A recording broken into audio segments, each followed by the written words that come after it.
On se connecte au marché. Bon les amis, je sais pas si vous vous rappelez, mais l'année dernière, le gros bruit qu'on avait en fin d'année, c'était d'acheter américain. Hein, je parle aux US, je parle en action, en bourse, voilà, parce que ça aurait pu être en automobile, mais bon non, en bourse.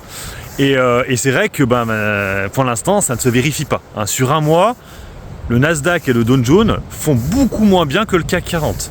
Le CAC 40, on est sur on fait rien en fait, on fait du surplace. On pourrait même gagner un peu parce qu'en fait, quand tu regardes, ils ont retiré le dividende de Total Energy. Donc j'ai pas regardé le CAC 40 GR.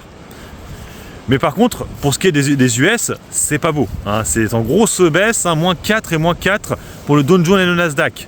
Donc on voit que le pari d'avoir investi, d'avoir en fait vendu la France pour aller aux États-Unis, ça ne marche pas. Moi, c'est pas ce que j'ai fait. Alors, ce que j'ai fait, effectivement, il me reste un peu de liquidité. Je l'ai investi du coup sur les ETF que j'avais déjà un peu avant. Hein, je pense au Russell et je pense au PANX. Comme j'ai dit, je l'avais déjà, mais j'ai augmenté juste mes positions. Et alors, par contre, sur le compte titre, je n'avais pas mis plus d'argent. Je l'avais laissé comme c'était. Et je m'étais dit, on verra comment ça se fait. Et c'est clair que heureusement que j'ai pas mis plus, parce que effectivement, le problème, il est là, c'est que mon compte titre, là, il a beaucoup chuté hein, depuis le début d'année. J'ai dû être à plus 12, plus 18, plus 20 même quasiment. Et là, je dois être à plus 12, voire même plus 10. J'ai pas regardé, je vous mets la capture d'écran ici. Mais c'est pas beau du tout. Hein, c'est pas beau du tout. Alors, je suis toujours en plus-value, oui. Mais ça fond comme neige au soleil. Hein, mais normal, hein, vu que les indices ont perdu 4%, c'est normal, j'ai envie de vous dire. Hein. Donc bon, on verra bien, mais pour l'instant, en tout cas, le pari est pas gagné d'avoir investi, d'être full investi aux US. Et je le vois aussi sur mes ETF, le Russell 2000, c'est un peu une catastrophe. Hein. Après, niveau de la politique de Trump, je ne sais pas qu'est-ce qu'il va faire. Est-ce qu'il va plutôt privilégier les grosses caps ou est-ce qu'il va plutôt privilégier les mid-caps? J'ai l'impression que c'est plutôt Kamala Harris qui aurait fait ça.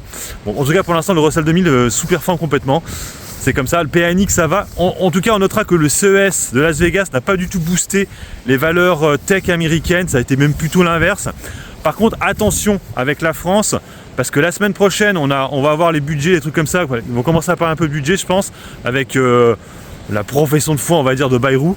Hein, je sais pas comment on appelle ça, là, je sais pas ce qu'ils disent, mais en fait, la politique de Bayrou, politique générale, voilà, de Bayrou.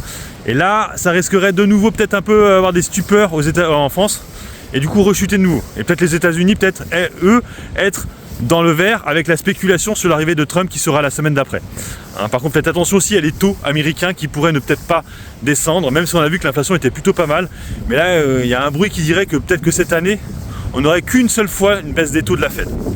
Voilà, donc j'ai fait le point, mais en tout cas pour l'instant les US, le pari n'est pas du tout gagnant. Bon, ça ne fait que même pas une semaine, ça fait un peu plus d'une semaine maintenant, mais bon, ça fait pas non plus si longtemps que ça. On verra, je pense, d'ici février ou mars, si le pari était perdant ou pas. Allez, sur ce, je vous laisse, bon investissement et puis bon trade. Ciao, ciao.